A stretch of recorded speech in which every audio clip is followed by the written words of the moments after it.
Assalamualaikum warahmatullahi wabarakatuh.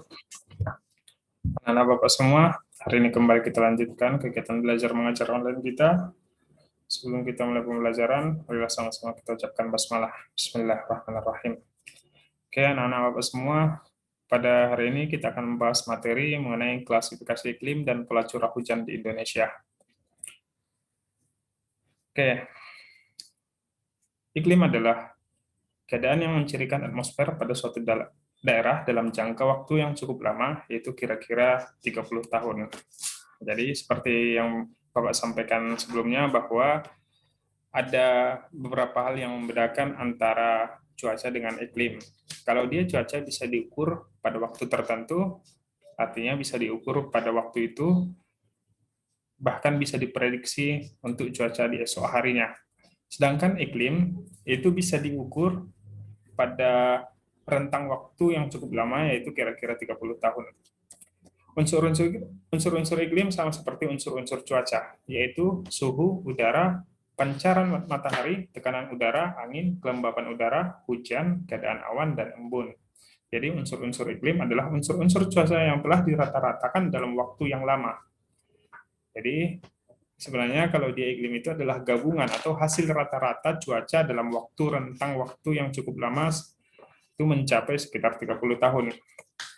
Perubahan iklim berlangsung dalam periode yang lama dan meliputi areal yang sangat luas. Itulah salah satu perbedaan daripada cuaca dengan iklim. Kalau dia cuaca bisa dilihat dalam daerah yang sempit, sedangkan iklim itu wilayahnya sangat luas. Letak suatu daerah dapat dilihat berdasarkan letak garis lintang dan ketinggian dari permukaan air laut, di mana letak garis lintang dan tinggi tempat mempengaruhi keadaan cuaca dan iklim. Oleh karena itu, maka perlu kita bahas mengenai klasifikasi iklim yang dapat dilihat melalui letak garis lintang dan ketinggian tempat. Oke, yang pertama kita akan membahas mengenai macam-macam iklim ataupun klasifikasi iklim. Jadi klasifikasi iklim ini bisa dilihat dari garis lintang dan ketinggian tempat. Terjadinya iklim yang bermacam-macam di muka bumi disebabkan karena rotasi dan revolusi bumi dan adanya perbedaan garis lintang dan ketinggian tempat. Beberapa macam iklim antara lain, yang pertama ada iklim matahari, ada iklim Köppen, ada iklim Skemin-Ferguson. Oke, yang pertama kita bahas mengenai iklim matahari. Oke, yang pertama namanya iklim matahari atau sering disebut dengan iklim berdasarkan garis lintang. Klasifikasi iklim matahari didasarkan pada banyaknya sedikitnya sinar matahari yang diterima oleh permukaan bumi. Kemudian berdasarkan letak lintangnya, klasifikasi iklim dibedakan menjadi 3 zona, yaitu zona iklim tropik, zona iklim sedang, dan zona iklim kutub. Tapi kalau dia pada subnya itu, lebih spesifiknya itu dibedakan kepada iklim tropis, subtropis, sedang, dan dingin. Oke, yang pertama kita bahas yang namanya iklim tropis ataupun yang berada di daerah tropis. Iklim yang berada di daerah tropis itu dimulai dari garis khatulistiwa. Ini lihat, perhatikan gambarnya ini. Ini adalah garis khatulistiwa, yaitu posisinya adalah 0 derajat. Artinya dia berada di tengah daripada garis lintang.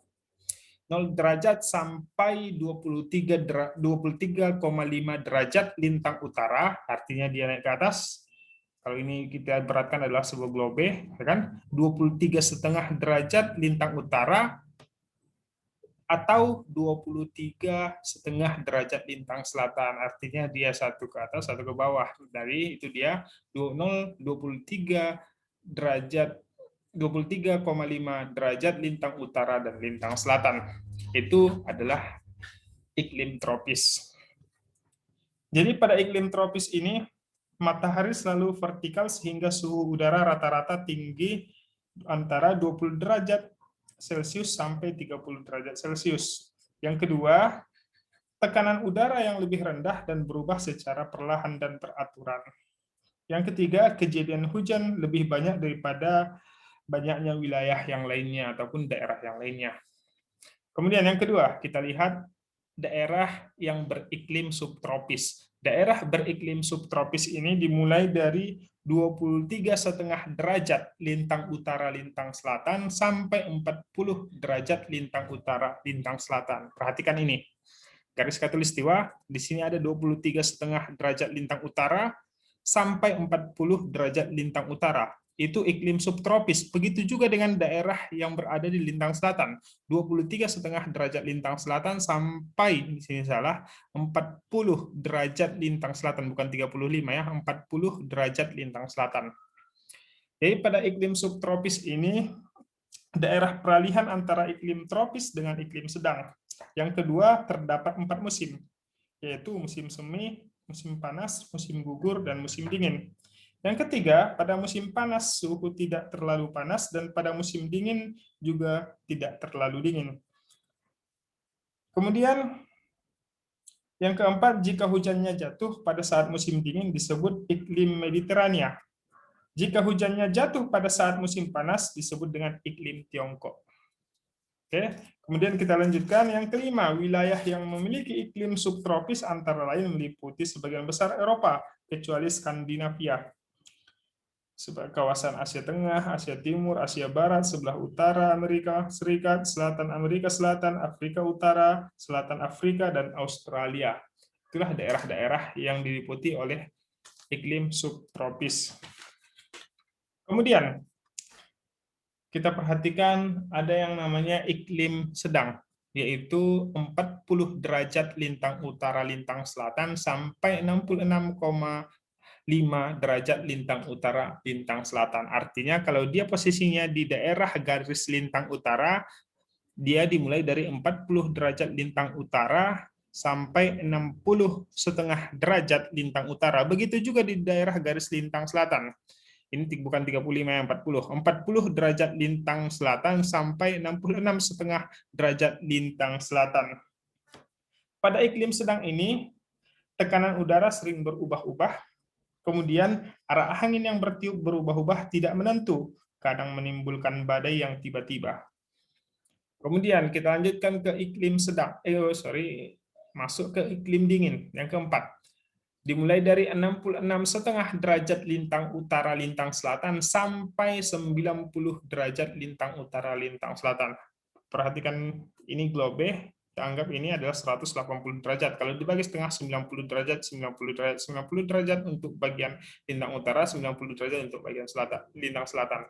Oke, jadi posisinya itu perhatikan 60,5 derajat lintang utara sampai di daerah kutub 90 derajat lintang utara. Ini KU kutub utara. Begitu juga dengan posisi di daerah lintang selatan, bagian selatan 66,5 derajat lintang selatan sampai 90 derajat lintang selatan. KS ini adalah kutub selatan.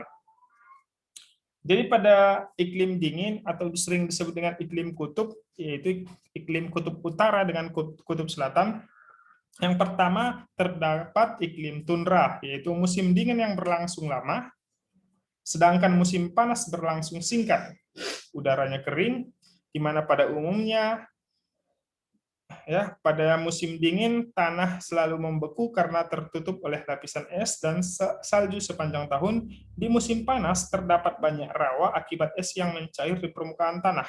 Terdapat lumut-lumutan dan semak-semak. Wilayahnya meliputi Amerika Utara, pulau-pulau di utara Kanada, pantai selatan Greenland, dan Serbia di bagian utara. Yang kedua, terdapat iklim es, yaitu terdapat salju abadi akibat suhu yang terus-menerus rendah. Wilayahnya meliputi kutub utara, yaitu Greenland, dan Antartika di kutub selatan. Itulah dia iklim matahari atau yang sering disebut dengan yang namanya iklim lintang. Kemudian yang kedua, iklim kodrat. Pembagian iklim ini disesuaikan dengan batas kehidupan tumbuh-tumbuhan, dan sebagai batas daerah iklimnya dipergunakan garis isotem pada bulan terpanas dan terdingin selama 1 tahun. Itulah iklim kodrat. Kemudian yang paling penting adalah yang ketiga ini, iklim Köppen. Ya, iklim Köppen ini adalah iklim yang paling banyak dipergunakan orang, ya, dibandingkan dengan iklim yang lain. Orang lebih banyak menganalisis, mempergunakan di dalam kehidupan sehari-hari menggunakan teori iklim Köppen. Iklim Köppen ini klasifikasi berdasarkan curah hujan dan temperatur, ya. Jadi untuk melihat klasifikasi daripada iklim Köppen dilihat berdasarkan curah hujannya dan juga temperaturnya. Jadi klasifikasi iklim Köppen menggunakan sistem huruf. Huruf pertama dalam sistem ini terdiri atas 5 huruf kapital yang menunjukkan karakter suhu atau curah hujan. Huruf kapital tersebut adalah sebagai berikut. Yang pertama kita perhatikan iklim A, atau sering disebut dengan yang namanya iklim tropis.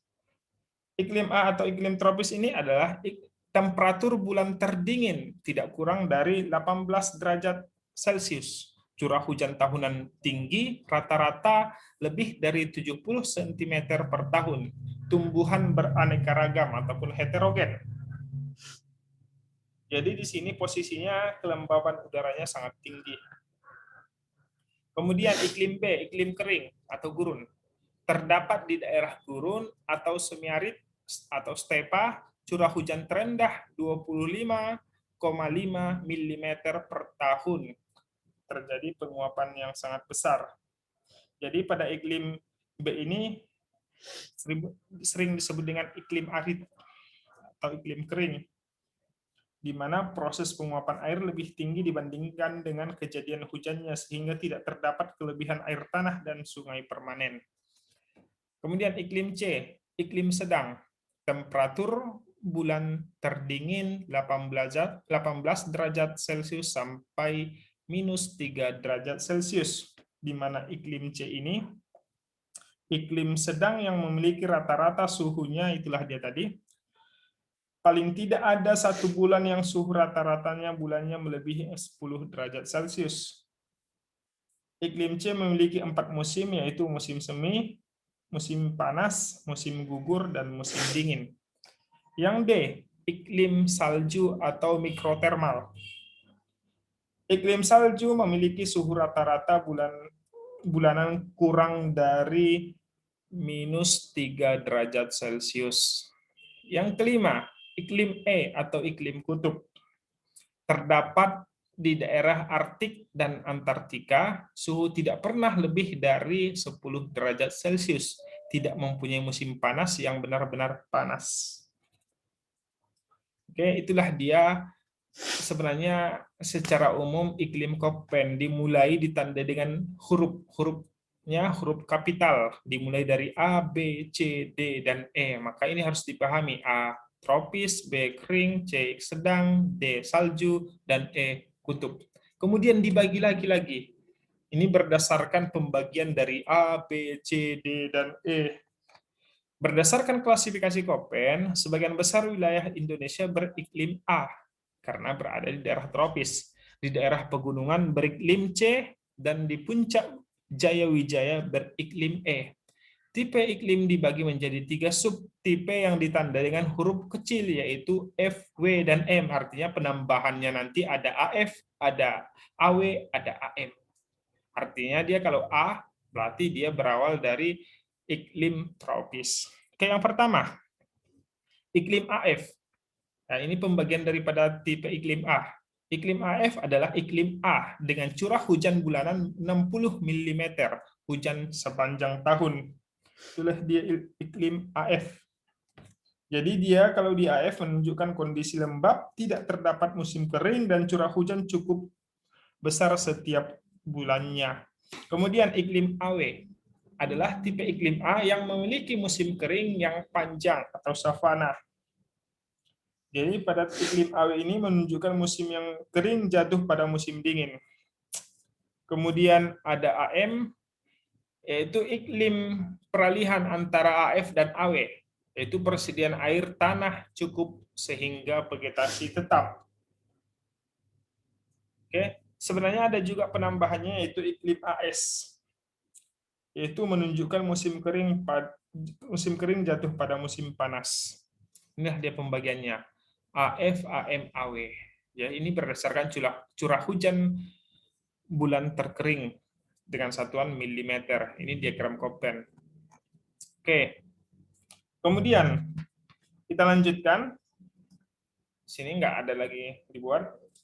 Untuk tipe iklim B, huruf keduanya adalah sebagai berikut. Ada S dan W. Berarti dia nanti ada iklim BS, ya, ini dari iklim B, ada iklim BW. Kalau dia iklim BS, stepa atau semiarid, rata-rata curah hujan tahunnya sekitar 380 mm sampai 760 mm per tahun.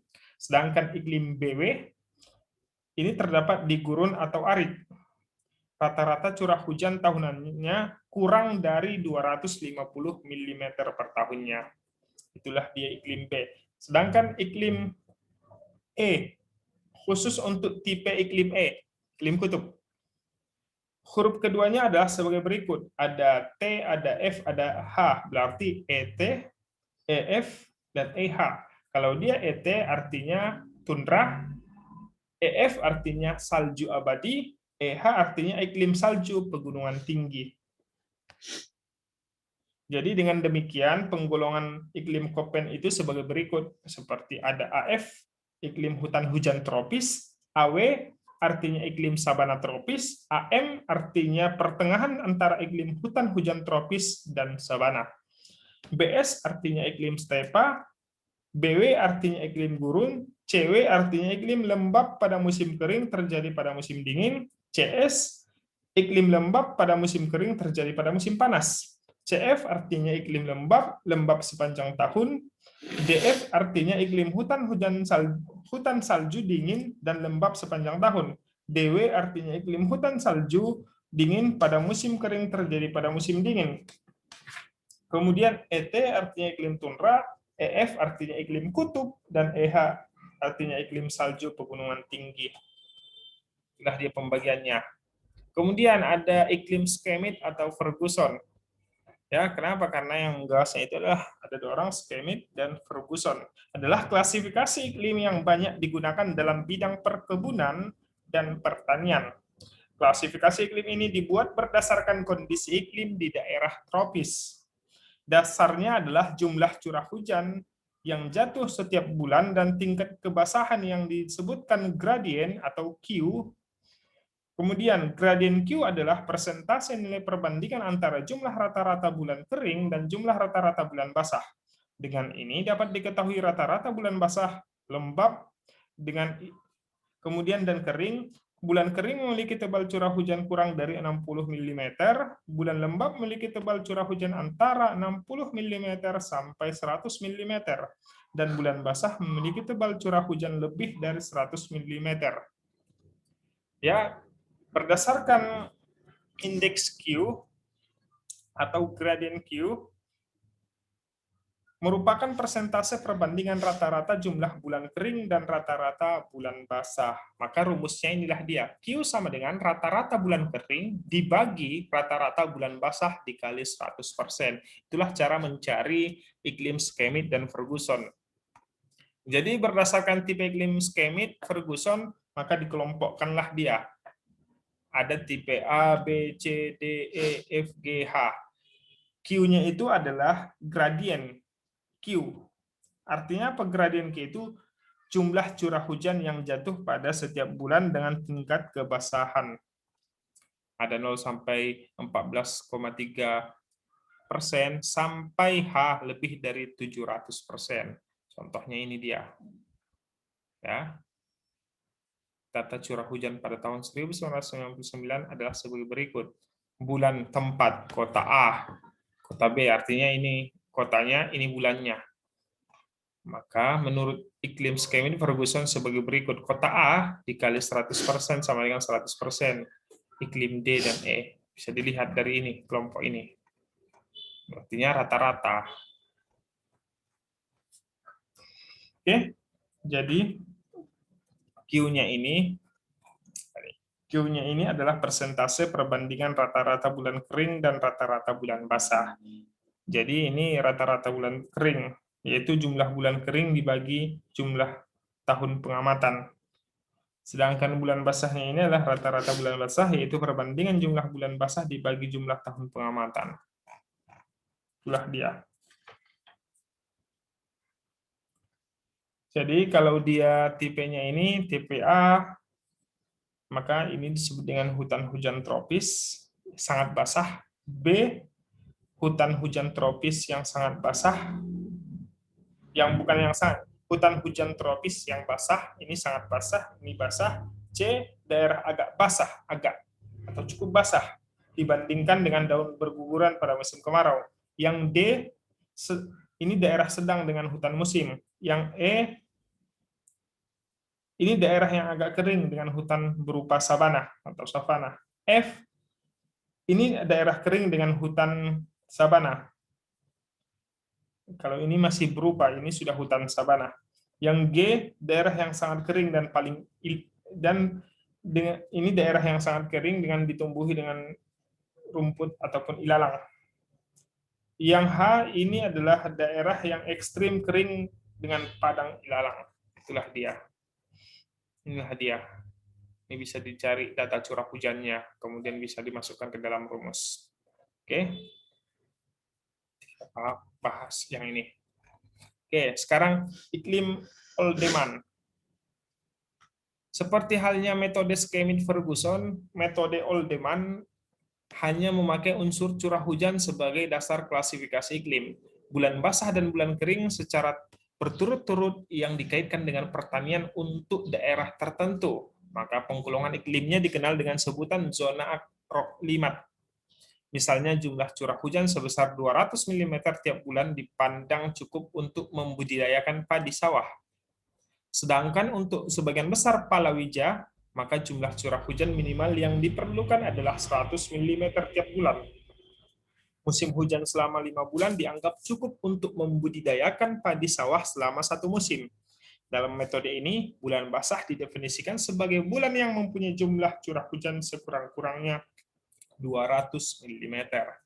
Meskipun lamanya periode pertumbuhan padi terutama ditentukan oleh jenis yang digunakan, periode 5 bulan basah berurutan dalam 1 tahun dipandang optimal untuk 1 kali tanam. Jika lebih dari 9 bulan basah, maka petani dapat menanam padi sebanyak 2 kali masa tanam. Jika kurang dari 3 bulan basah, maka tidak dapat membudidayakan padi tanpa irigasi tambahan. Jadi zona ini dia. Jadi zona agroklimat ini terdiri dalam 5 tipe utama yang berdasarkan pada jumlah bulan basah berturut-turut. Tipe utama ini dapat dilihat pada tabel berikut. Lihat ini. A, B, C, D, dan E. Jika terdapat lebih dari 9 bulan basah berurutan. B, terdapat 7-9 bulan basah berurutan.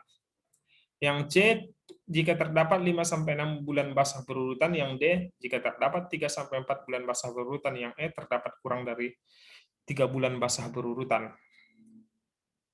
Jadi ini bulan basah yang digunakan Oldeman sebagai berikut. Bulan basah apabila curah hujan lebih dari 200 mm. Yang B, bulan lembab apabila curah hujan antara 100 sampai 200 mm. Bulan kering apabila curah hujannya kurang dari 100 mm. Kemudian kita masuk ke iklim Junghun.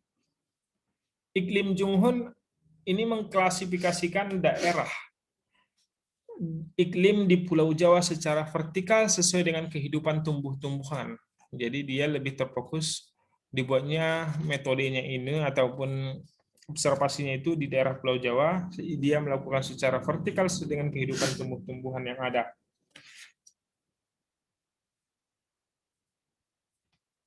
Kemudian, ini dia pembagian daerah iklim yang ada. Yang pertama daerah panas atau tropis, daerah sedang, daerah sejuk, daerah dingin. Ini daerah panasnya ini 0 sampai 600 mm dari permukaan. Kemudian suhunya 26,3 derajat Celcius sampai 22 derajat Celcius. Apa yang bisa ditanam di sini? Yang bisa ditanam adalah padi, jagung, kopi, tembakau, tebu, karet, kelapa, coklat. Daerah sedang 600 mm, tinggi tempatnya 600 meter sampai 1.500 meter dari permukaan laut. Suhunya 22 derajat Celcius sampai 17,1 derajat Celcius. Tanaman yang bisa ditanam adalah padi, tembakau, teh, kopi, coklat, kina, sayur-sayuran. Daerah sejuk, tinggi tempatnya itu 1.500 sampai 2.500 meter dari permukaan laut. Suhunya 17,1 derajat sampai 11,1 derajat Celcius. Tanaman yang bisa ditanam adalah kopi, teh, kina, dan sayur-sayuran. Daerah dingin, lebih dari 2.500 meter dari permukaan laut. Suhu 11,1 derajat Celcius sampai 6,2 derajat Celcius. Tanaman yang bisa ditanam tidak ada tanaman yang bisa dibudidayakan. Itulah dia. Oke. Kemudian kita masuk ke pola curah hujan di Indonesia. Pada pola curah hujan di Indonesia itu pola umumnya itu curah hujan di Pulau Indonesia dapat dikatakan sebagai berikut. Satu, pantai barat setiap pulau memperoleh jumlah hujan selalu lebih banyak dari pantai timur. Pulau Jawa, Bali, NTB, dan NTT merupakan barisan pulau yang panjang dengan berderet dari berbagai ke timur, dari barat ke timur. Pulau-pulau ini hanya diselingi oleh selat-selat yang sempit, sehingga untuk kepulauan ini secara keseluruhan tampak seakan-akan satu pulau, sehingga berlaku dalil bahwa dia di sebelah timur curah hujan lebih kecil kalau dibandingkan dengan sebelah barat. Sebelah barat dari jajaran pulau ini adalah Pantai Barat dan Jawa Barat. Selain bertambahnya jumlah dari timur ke barat, hujan juga bertambah jumlahnya dari dataran rendah ke pegunungan dengan jumlah terbesar pada ketinggian 600 sampai 900 meter. Di daerah pedalaman semua pulau, musim hujan jatuh pada musim pancaroba. Demikian juga halnya daerah-daerah yang besar. Bulan maksimum sesuai dengan letak DKAT.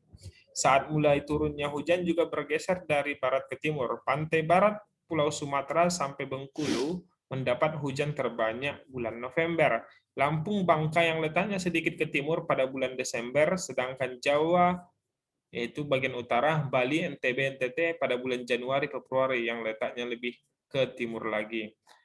Ketujuh, Sulawesi Selatan bagian timur, Sulawesi Tenggara, Maluku Tengah mempunyai musim hujan yang berbeda, yaitu Mei sampai Juni. Justru pada waktu bagian lain Kepulauan Indonesia ada pada musim kering. Batas wilayah hujan timur kira-kira Indonesia Timur kira-kira terdapat 120 derajat bujur timur. Oke, curah hujan di Indonesia tergolong tinggi, yaitu lebih dari 2.000 mm per tahun. Akan tetapi, seperti telah disebutkan di muka bahwa antara tempat yang satu dengan tempat yang lain curah hujannya tidak sama. Artinya ada perbedaan antara satu tempat dengan tempat yang lain, seperti yang ada di Indonesia. Daerah yang paling besar curah hujannya adalah daerah Baturaden, di lereng Gunung Slamet, dengan curah hujan sekitar 7.069 mm per tahun. Sedangkan Kota Palu, Sulawesi Tengah merupakan daerah paling kering dengan curah hujan 547 mm per tahun. Oke, itulah dia penjelasan mengenai iklim, klasifikasi iklim, dan pola curah hujan di Indonesia. Karena anak Bapak semua, apabila ada yang ingin ditanyakan terkait materi kita, silahkan langsung ditanyakan di grup WA kita. Demikian pembahasan kita pada hari ini. Wassalamualaikum warahmatullahi wabarakatuh.